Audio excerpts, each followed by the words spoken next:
आज 12 मार्च का दिन बहुत ही ऐतिहासिक है।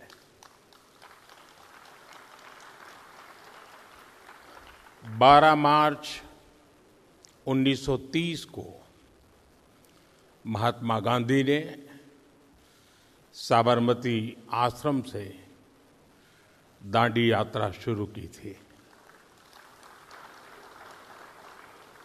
ये भारत के स्वतंत्रता आंदोलन का एक टर्निंग पॉइंट था, क्योंकि इस यात्रा ने देश के कोने कोने को एक लक्ष्य के साथ जोड़ दिया था, और ये लक्ष्य था भारत की आजादी। आज ऐतिहासिक यात्रा के करीब 100 वर्ष के आसपास हम भारतीय फिर एक नई यात्रा पर निकले हैं। ये यात्रा है विकसित भारत की यात्रा। हमारा लक्ष्य एक है, हमारी मंजिल एक है, विकसित भारत। और इस लक्ष्य की प्राप्ति में ऐसी समिट्स में हुआ मंथन, इनसे निकला अमृत बहुत बड़ी भूमिका निभाता है। मैं आप सभी का आभारी हूं। आपने मुझे नेक्स्ट समिट के लिए आमंत्रित किया। यहां देश से, दुनिया से बहुत सारे साथी आए हैं। कुछ पुराने परिचित भी हैं। मैं आप सबका अभिनंदन करता हूं। साथियों, 21वीं सदी का एक कालखंड न भूतो न भविष्यति जैसा है। एक तरफ युद्ध की विभीषिका है, सप्लाई चेन फिर से तहस नहस हो रही है। संयुक्त राष्ट्र जैसी वैश्विक संस्थाओं की प्राथमिकता पर सवालिया निशान लग रहे हैं, और ऐसे कालखंड में हमारा भारत इन विपरीत परिस्थितियों में भी आगे बढ़ रहा है। आज दुनिया इतिहास के जिस महत्वपूर्ण पड़ाव पर खड़ी है,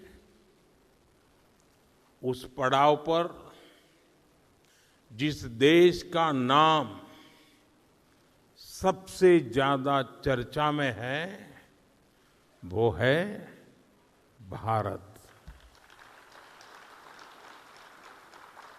वर्तमान में इतने सारे संकटों के बीच दुनिया का हर गंभीर नेतृत्व, हर जानकार भारत को लेकर बहुत उम्मीदों से भरा हुआ है। अभी हाल ही में फिनलैंड के प्रेसिडेंट अलेक्जेंडर स्टुब भारत आए थे।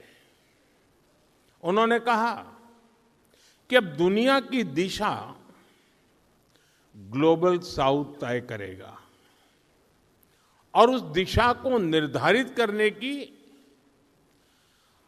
सबसे बड़ी शक्ति होगा भारत। इससे पहले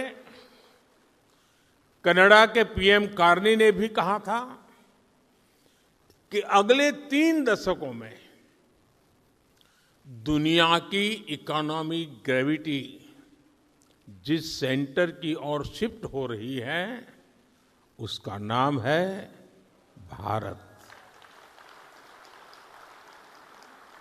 फ्रांस के राष्ट्रपति मैक्रो भी मानते हैं कि भारत दुनिया के सबसे बड़े मुद्दों को सुलझाने वाला एक इनएविटेबल पार्टनर बन चुका है। आज टेक वर्ल्ड और अर्थ जगत के ग्लोबल लीडर्स के बयानों का निचोड़ निकालें तो एक ही भाव सामने आता है, अगर आप भविष्य का हिस्सा बनना चाहते हो तो आपको भारत से जुड़ना ही होगा, भारत में होना ही होगा। साथियों, अभी-अभी भारत ने T20 वर्ल्ड कप जीता है।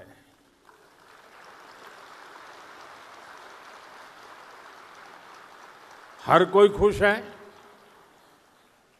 और भारत में तो क्रिकेट का मामला ऐसा है कि अगर किसी ऑफिस में करोड़ों के ट्रांजैक्शन की बात चलती हो, कोई बढ़िया प्रेजेंटेशन चल रहा हो, विदेश के मेहमान प्रेजेंटेशन कर रहे हो, फिर भी वो जरा उस स्लाइड से नजर हटा करके दूसरी ओर स्कोर क्या है वो देखता है।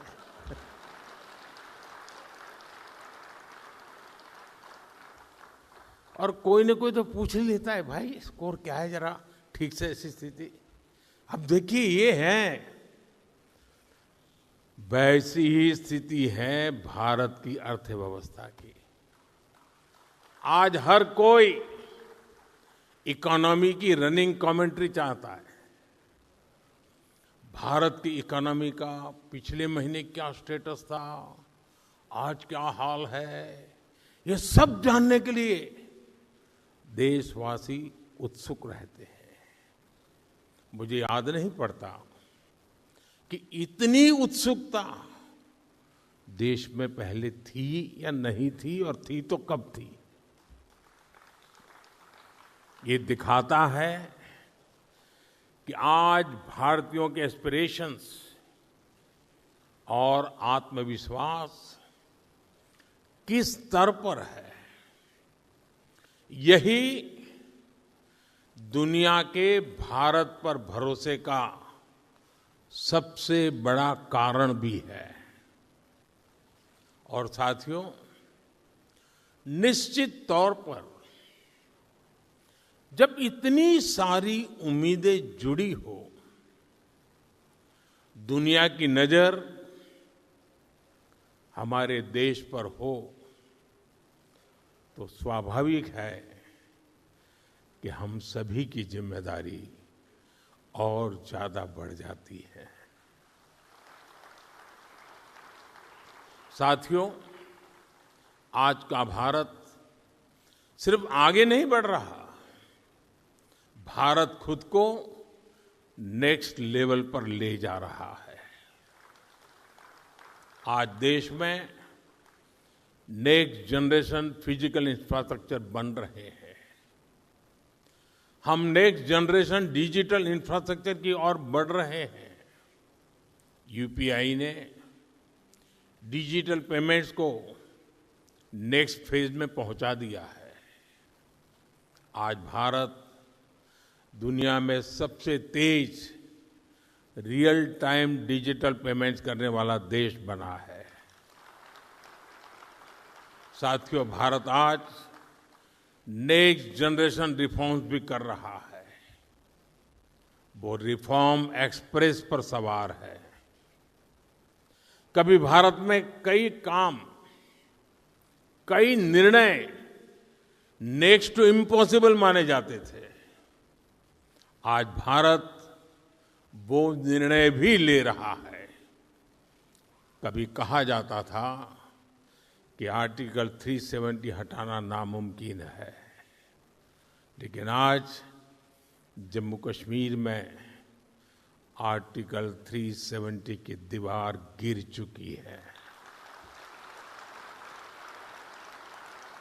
कभी लगता था कि देश में सबका बैंकिंग सिस्टम से जुड़ना असंभव है, लेकिन आज 50 करोड़ से ज्यादा जनधन खातों ने ये संभव कर दिखाया है।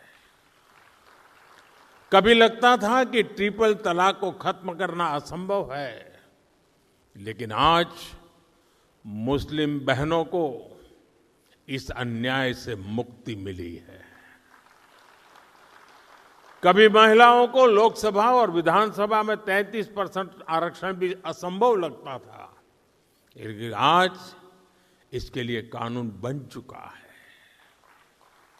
कभी अंतरिक्ष और एडवांस टेक्नोलॉजी को लेकर भी भारत की लिमिट्स बताई जाती थी, लेकिन आज moon mission, semiconductor mission, quantum mission, ये सब भारत को नेक्स्ट फ्रंटियर ऑफ टेक्नोलॉजी की ओर ले जा रहे हैं।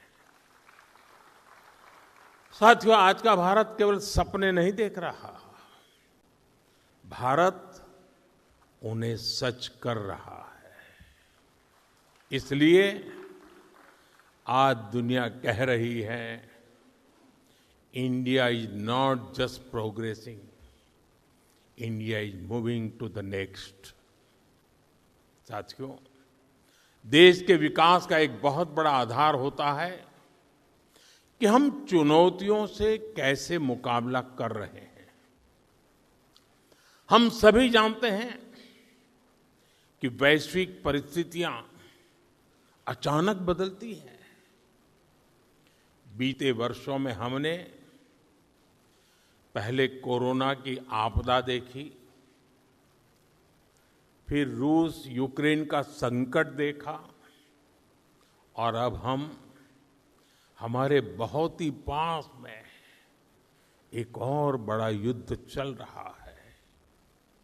इस युद्ध ने पूरे विश्व को बहुत बड़े ऊर्जा संकट में धकेल दिया है।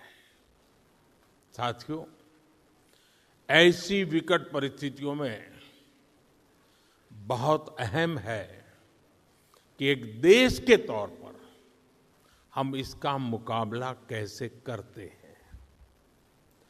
संकट काल एक प्रकार से पूरे राष्ट्र की परीक्षा होती है।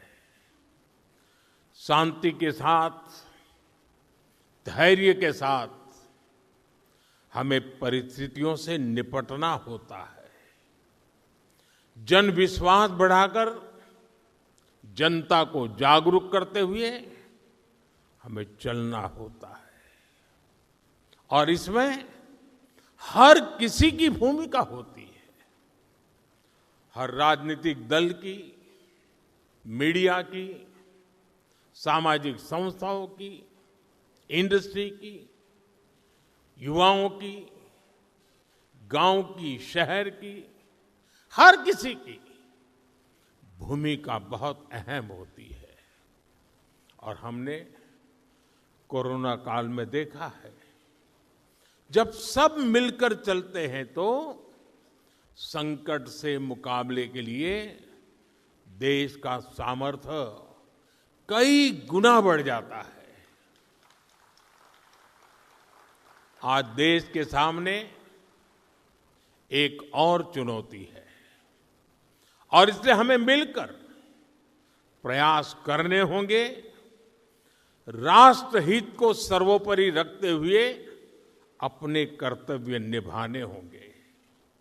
साथियों, आजकल बहुत चर्चा एलपीजी को लेकर हो रही है। कुछ लोग हैं जो पैनिक क्रिएट करने का प्रयास कर रहे हैं, अपना एजेंडा चलाना चाहते हैं। मैं इस समय उन पर राजनीतिक टिप्पणी नहीं करना चाहता, लेकिन इतना जरूर कहूंगा कि ऐसा करके वो जनता के समक्ष खुद को एक्सपोज हो ही रहे हैं, पूरे देश का भी बड़ा नुकसान कर रहे हैं। साथियों, आज युद्ध से जो ये वैश्विक संकट आया है, उसके प्रभाव से कोई देश अछूता नहीं है। कम अधिक मात्रा में हर कोई इस संकट के शिकार है।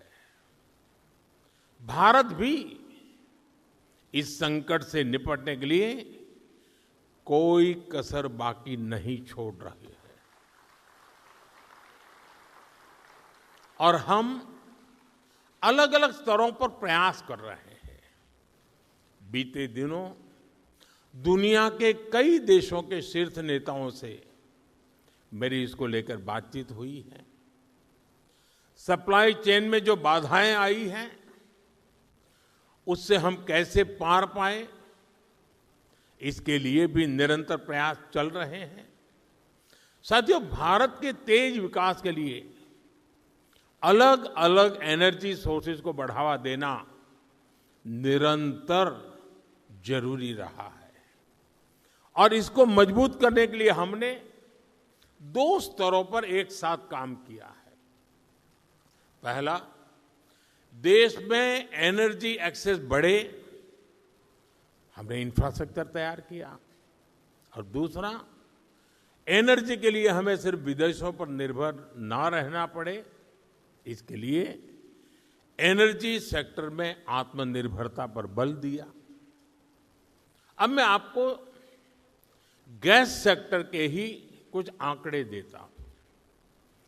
साल 2014 तक देश में सिर्फ 14 करोड़ एलपीजी कनेक्शन थे,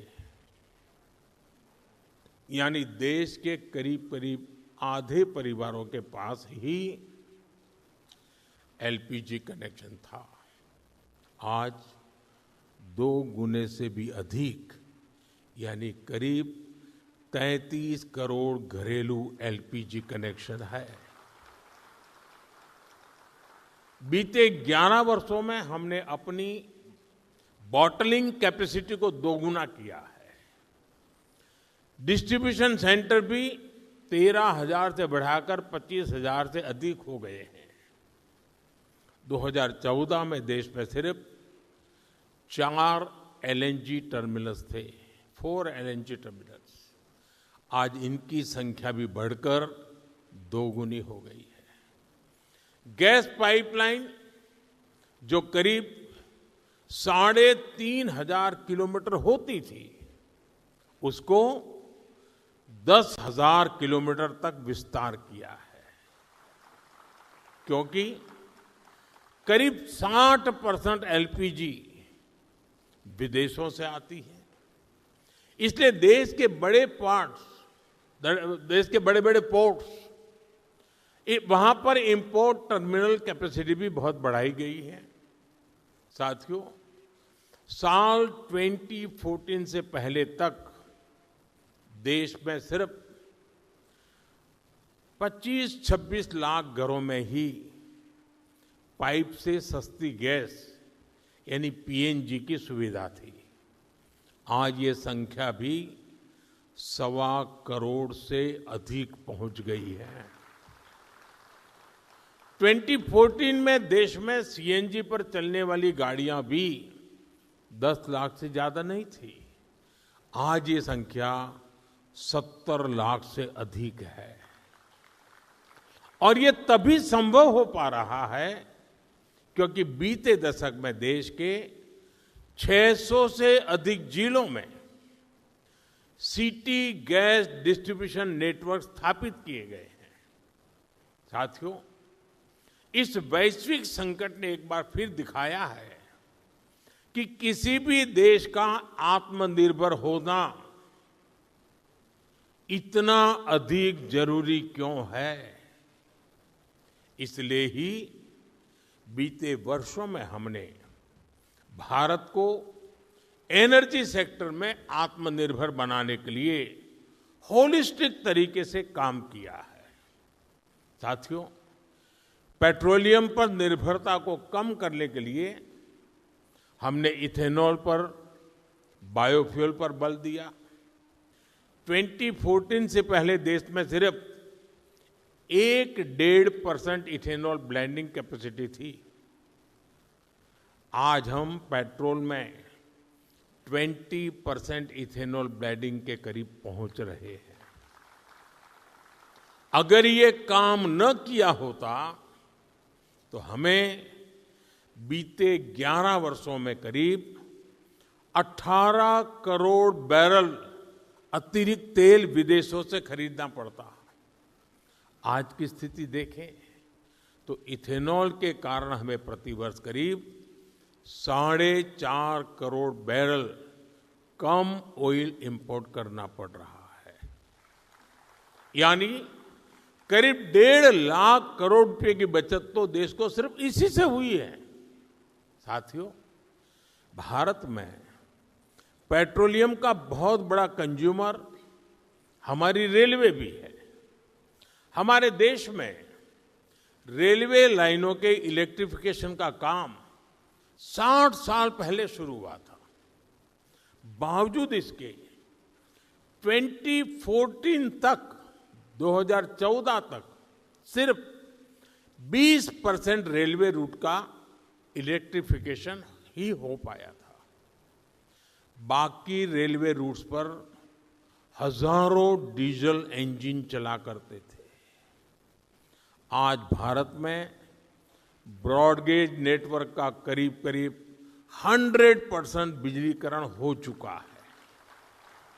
इससे साल 2024-25 में ही भारतीय रेलवे ने करीब 180 करोड़ लीटर डीजल की बचत की है। अगर इलेक्ट्रिफिकेशन न हुआ होता तो हर वर्ष इतना डीजल बनाने के लिए एक्स्ट्रा क्रूड ऑयल इंपोर्ट करना पड़ता। ऐसे ही हमने मेट्रो का नेटवर्क बढ़ाया, इलेक्ट्रिक मोबिलिटी पर फोकस किया। एक और बहुत बड़ा काम हमने रिन्यूएबल एनर्जी को लेकर किया है। आज हमारी total installed power generation capacity का आधा हिस्सा रिन्यूएबल सोर्स से आता है। हमारी कुल रिन्यूएबल क्षमता आज 250 गीगावाट के ऐतिहासिक आंकड़े को पार कर गई है। आप सोचिए, साल 2014 में भारत की सोलर पावर कैपेसिटी सिर्फ 2 गीगावाट थी। आज ये करीब 40 गुना बढ़कर 130 गीगावाट हो चुकी है। घरेलू उपयोग में गैस के अलावा बिजली अधिक से अधिक काम आए, इसके लिए पीएम सूर्यघर मुफ्त बिजली योजना लागू की गई है। अभी तक इस स्कीम के तहत करीब 30 लाख परिवारों ने रूफटॉप सोलर लगाए हैं। साथियों, इसके अलावा हमने गोवर्धन स्कीम पर भी काम किया। इसके तहत कॉम्प्रेस्ड बायोगैस बनाने पर काम किया गया। अभी तक देश में 100 से अधिक प्लांट चालू हो चुके हैं और 600 से ज्यादा पर काम चल रहा है। साथियों, पेट्रोल डीजल के क्षेत्र में हमने कैपेसिटी बिल्डिंग की दिशा में भी व्यापक प्रयास किया है।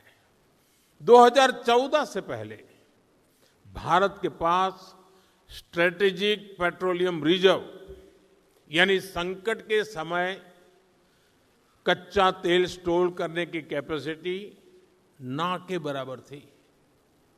आज हमारे पास 50 लाख टन से अधिक का स्ट्रेटेजिक पेट्रोलियम रिजर्व है और इससे भी अधिक कैपेसिटी पर काम चल रहा है। बीते दशक में अपनी रिफाइनिंग कैपेसिटी में भी हमने सालाना 40 मिलियन टन से अधिक की वृद्धि की है। तभी भारत आज दुनिया के सबसे बड़े रिफाइनिंग हब्स में से एक बन चुका है।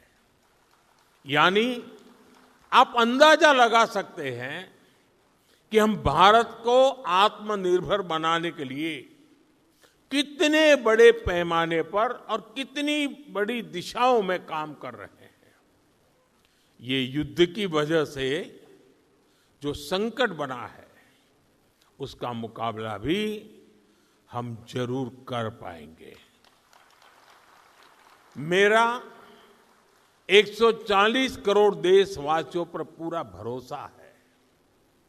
जैसे एक साथ संगठित होकर कोविड के संकट से हमने देश को बाहर निकाला था, उसी प्रकार हम इस वैश्विक संकट को भी पार कर लेंगे। और मैं फिर दोहराऊंगा, जहां तक सरकार का प्रश्न है, हम किसी भी प्रकार के प्रयत्न या प्रयास में कोई कमी नहीं आने देंगे। हमारे हर निर्णय में जनता का हित सर्वोपरि रहेगा। साथियों, यूक्रेन युद्ध से लेकर आज तक हमने देखा है कि कैसे इसका प्रभाव वैश्विक मार्केट से लेकर दुनिया के नागरिकों पर पड़ता रहा है। लेकिन भारत सरकार का हमेशा से हर संभव प्रयास रहा है कि युद्ध से बनी परिस्थितियों का बोझ भारत के नागरिकों पर न पड़े।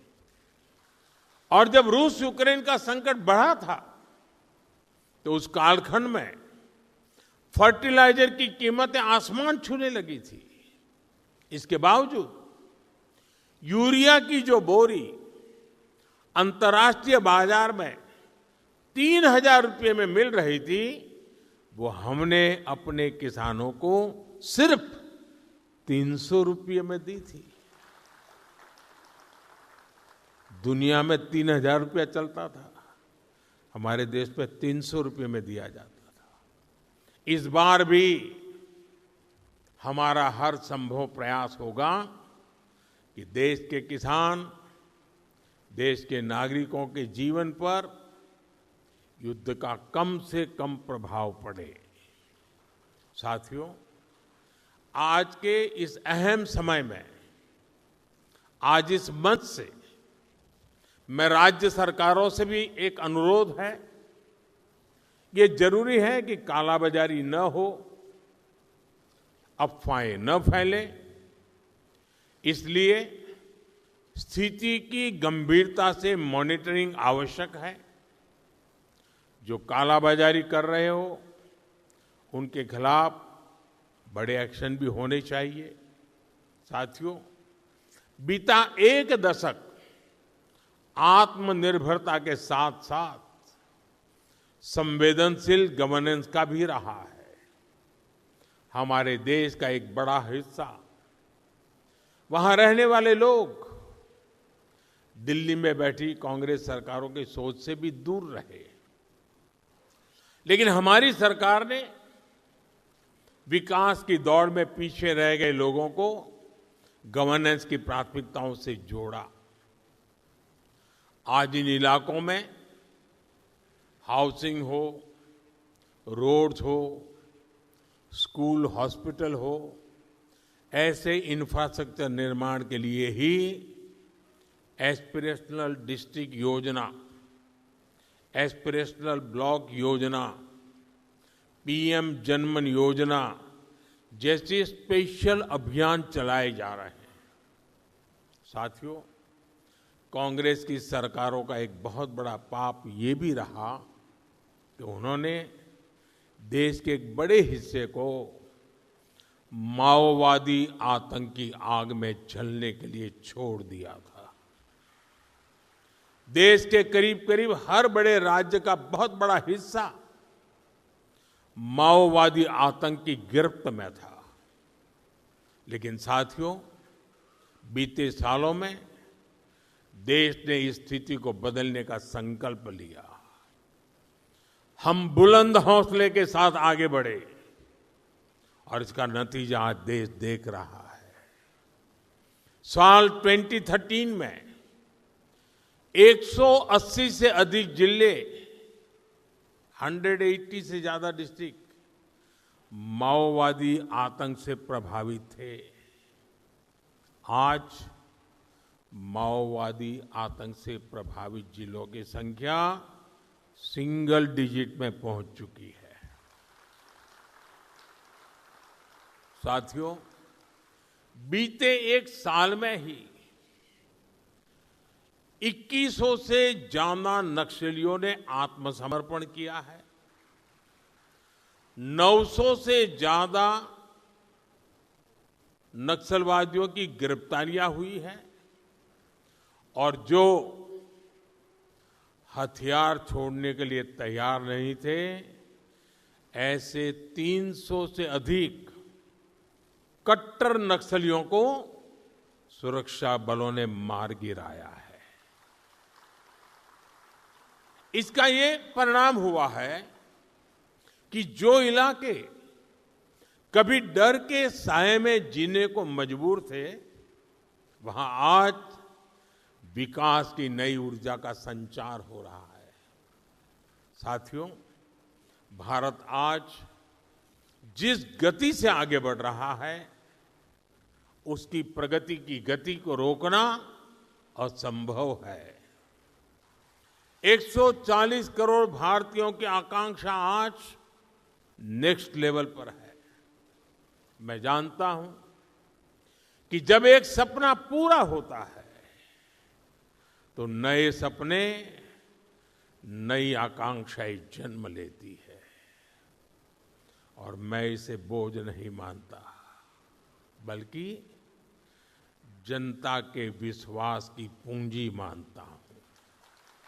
हाँ, देश में मेरे कुछ ऐसे शुभचिंतक भी हैं जिनको लगता है कि उम्मीदों के बोझ तले मोदी कभी तो दबेगा,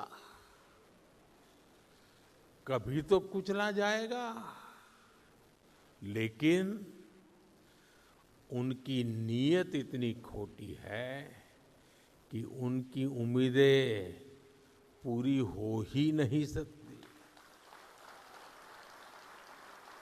और देशवासियों का आशीर्वाद जब तक है, तब तक ये पूरी होगी भी नहीं।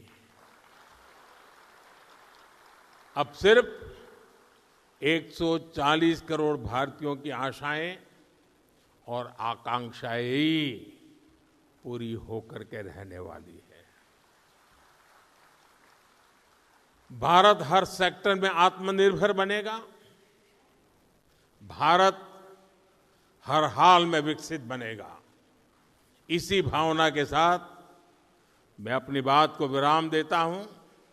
आप सभी का फिर से बहुत बहुत आभार। धन्यवाद।